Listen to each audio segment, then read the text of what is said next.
ini mungkin hasil tutorial yang kemarin saya lihat teman-teman juga udah banyak diskusikan tentang bagaimana proses terjadinya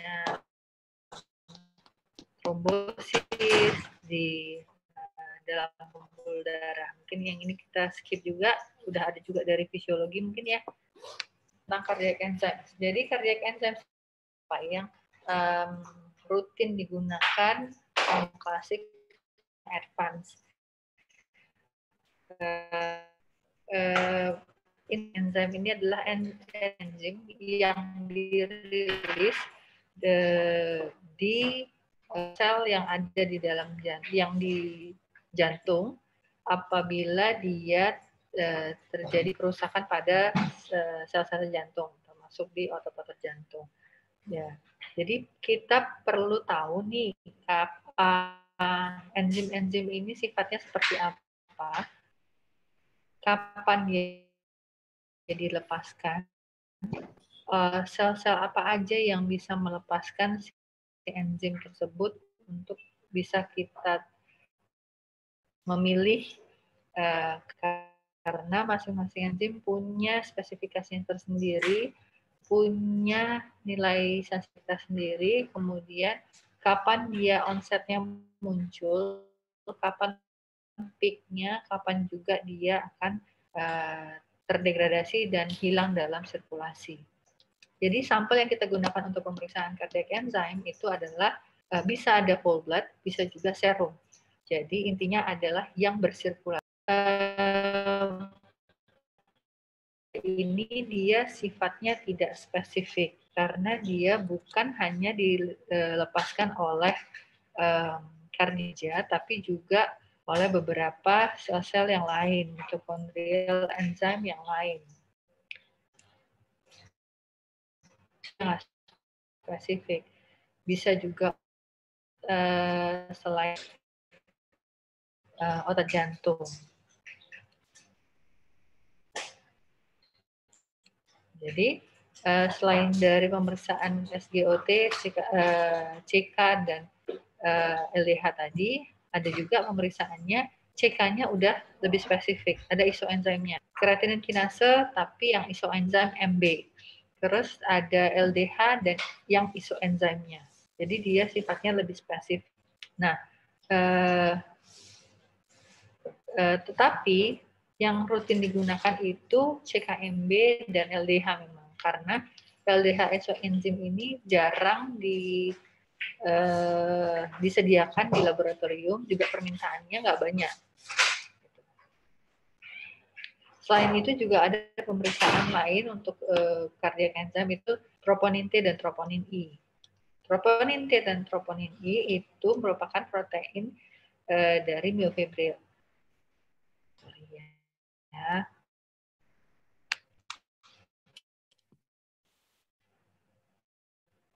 Ini cukup spesifik untuk menggambar jantung, dan pada orang sehat dia nggak beredar. Kalau yang tadi kita lihat SGOT itu juga pada orang sehat kita bisa jumpai.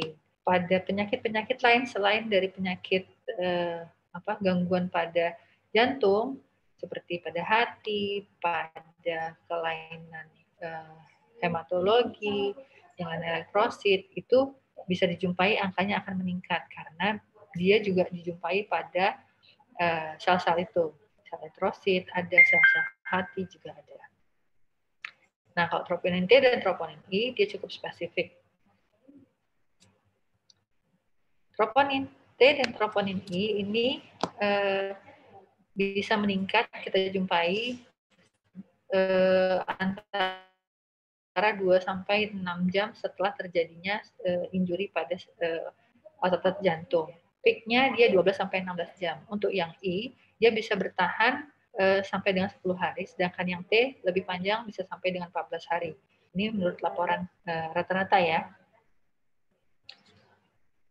Nah, ini kalau LDH atau laktat dehidrogenase, kita lihat yang ini, dia segera, ini hari ya, tapi angkanya juga nggak terlalu tinggi, peaknya dia bisa bertahan sampai dengan 14 hari, cuman angkanya akan lebih rendah dibandingkan kalau kita bandingkan dengan troponin. Jadi lebih jelas dibandingkan LDH, dibandingkan dengan CK, dan dibandingkan dengan troponin. Troponin ini lebih baik menggambarkan adanya suatu injury pada jantung. Ini kita skip aja. Oke. Kalau kreatinin fosfokinase tadi gimana? Tadi yang pertamanya ada kreatinin fosfokinase aja. Terus kemudian ada lebih spesifiknya lagi, ada isoenzimnya. Jadi kreatinin fosfokinase ini ada isoenzimnya ada 3. Ada yang MM, ada yang MB, ada yang BB. MM, fraksi yang MM ini berasal dari otot skeletal. Kalau yang MB dia untuk otot-otot jantung. Sedangkan yang BB, fraksi BB itu berasal dari sel-sel otak. Jadi untuk jantung kita ceritakan adalah CKMB. Gitu. Jadi CKMB itu adalah isoenzim dari kreatinin fosfokinase.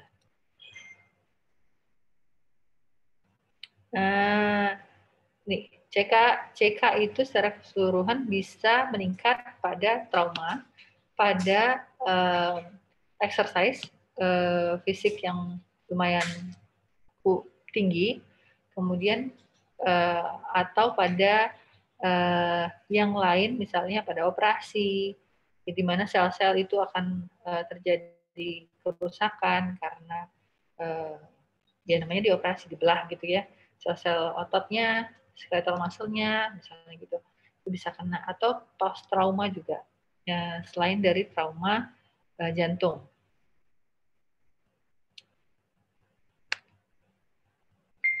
Nah, dibandingkan dengan si troponin tadi, dia bisa meningkat troponin tadi mulai dari 2 jam.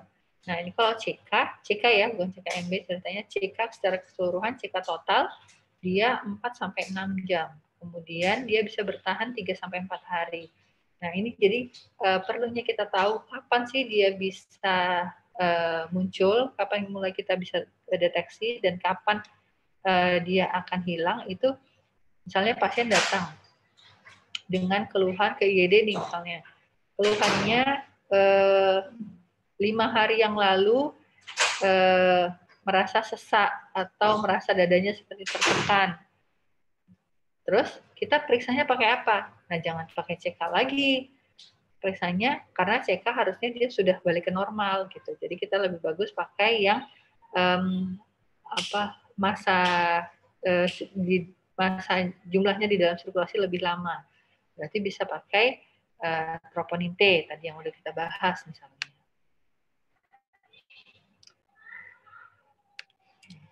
Tadi yang seperti udah dibilang, protein kinase yang isoenzim B dia lebih spesifik dibandingkan yang CPK yang total. CPK ini kreatinin kinase yang total ya. Sedangkan yang CKMB itu yang isoenzim dari kreatinin kinasenya.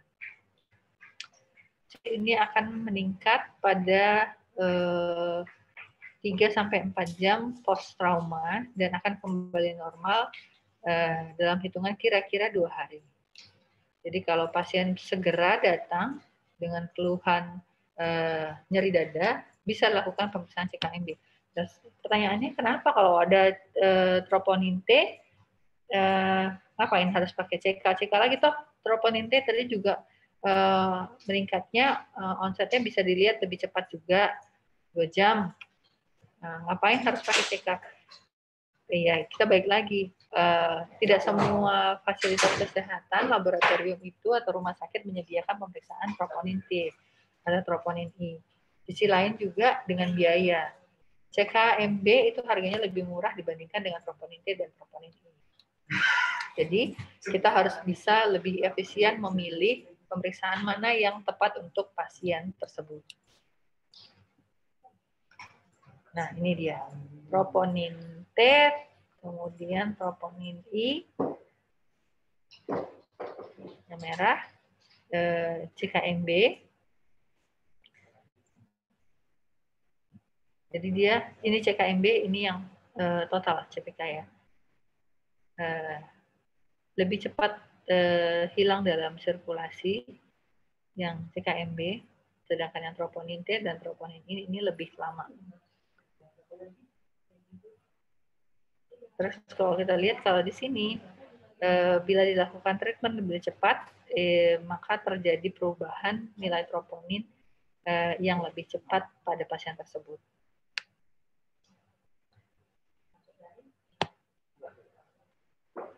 Nih, ini ada CKMB, ada lagi subnya lagi. Sub dari isoenzimnya punya sub. Ada MB1, ada MB2. Nah, kalau ini tersedia pemeriksaannya, kita bisa gunakan rasio-rasio ini untuk mengindikasikan suatu keadaan terjadinya miokardial infark. Tapi ini juga jarang disediakan dan jarang juga diminta karena dengan adanya gambaran klinis, pemeriksaan fisik, ditambah lagi dengan pemeriksaan laboratorium yang cukup sederhana seperti CKMB atau LDH, itu sudah cukup untuk menegakkan diagnosa. Kalau mioglobin juga ada. Ini juga sama, tidak spesifik ditemukan pada gangguan kardiak, karena selain dari otot-otot jantung juga dilepaskan oleh otot-otot skeletal. Kalau mioglobin, dia akan kita jumpai meningkat 2 jam setelah infark dengan peaknya antara 6 sampai 8 jam dan akan kembali normal juga cukup singkat. Bahkan nggak sampai 2 hari kalau di sini. 20 sampai 36 jam. LDH jarang digunakan, sudah jarang digunakan untuk menegakkan diagnosa, itu tadi karena onsetnya lama pertama, kemudian dia pada keadaan lain juga muncul, jadi kurang spesifik dibandingkan dengan pemeriksaan enzim yang lain. Oke. Jadi secara general di Medan atau di Indonesia yang sering digunakan untuk menegakkan diagnosa atau membantu dalam penegakan diagnosa itu biasanya ada SGOT, harganya jauh lebih murah, ada total CK, CPK, ada LDH, masih bisa digunakan, ada CKMB, ada troponin T. Tapi kalau di Medan saya rasa sih kalau sekarang lebih banyak menggunakan CKMB troponin ya. Troponinnya bisa troponin T, bisa troponin I. Gitu. Udah, itu aja yang bisa disampaikan di sini. Mungkin kalau ada diskusi ya kita diskusi. 10 menit cuman. Kasihan cuma 10 menit nih, gimana?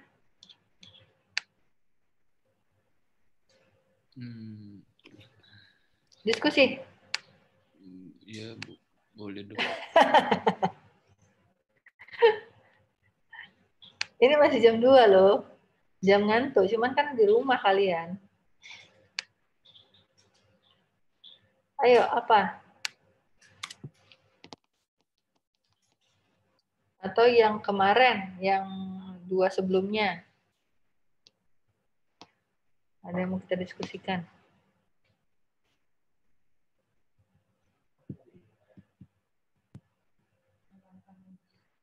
Apa yuk?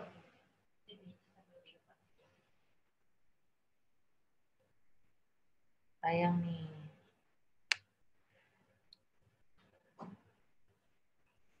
Pada masih ada semua kan? Masih dok. Ada dok.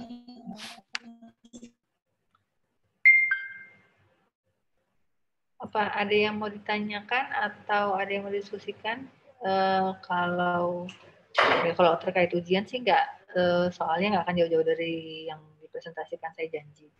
Cuman yang kalian mau diskusi apa?